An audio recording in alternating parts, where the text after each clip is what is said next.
Hello everyone, मैं advocate Babli Kumari आज फिर से आईपीसी का सेक्शन 101 एंड 102 लेकर के आए हैं।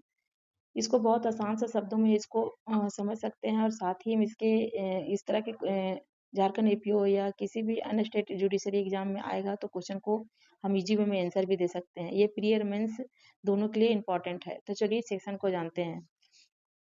आईपीसी का सेक्शन 101 हमको बताता है कि जब सामने वाला किसी भी प्रकार का हमारे साथ ग्रीवियस एक्ट करता है जिसे वह जानलेवा नहीं होगा, तब उसके साथ हम नॉन फेटल हार्म तक ही सीमित रहेंगे, ना कि उसको जान से मारने की अनुमति नहीं होगा। तभी हमको 101 का रिलीफ मिलेगा, अन्यथा नहीं मिलेगा। इसको हम पढ़ के समझाते हैं। जब हमला ऐसा हो जिसे मौत या ग्रीवियस हर्ट का खतरा नहीं है, तब व्यक्ति जानलेवा हमला का उपयोग नहीं कर सकता है, केवल नॉन फेटल हार्म तक ही सीमित रहेगा। इसकी इलस्ट्रेशन से बहुत अच्छा क्लियर हो जाएगा हमको। ए बी को हल्का मारने के लिए चप्पल से मारने की कोशिश करता है, यानी ए जो है सो बी को मारने के लिए चप्पल से मारने की कोशिश करता है।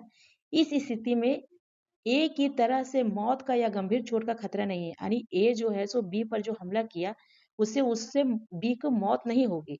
इसलिए बी जान बचाने के लिए ए को धक्का दे सकता है, पकड़ सकता है, हल्का चोट पहुंचा सकता है, पर ए को जान नहीं मार सकता है। यहाँ साफ शब्द में बोला गया है कि ए जो है बी पर हमला करता है, वो चप्पल से मारने की कोशिश करता है।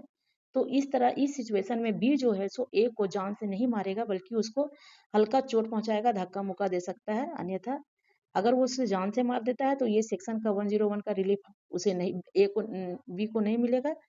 और उसको हल्का चोट देता है कि हमने सामने वाला को हमको मारने आया, फिर उसको हम धक्का मुक्का दिए, तो उसको 101 का रिलीफ मिलेगा। यह सेक्शन 101 के तहत सेल्फ डिफेंस कहलाता है। इसी तरह सेक्शन 102 है right of the private defence. इसमें यह सेक्शन हमको बताता है कि सेल्फ डिफेंस का अधिकार तब शुरू होता है जब हमला तुरंत होने वाला हो या हो रहा हो, या जब तक खतरा पूरी तरह से खत्म ना हो जाए। इसके भी इलस्ट्रेशन से हमको पूरा क्लियर हो जाएगा। ए बी पर लाठी लेकर दौड़ता है और मारने की कोशिश करता है।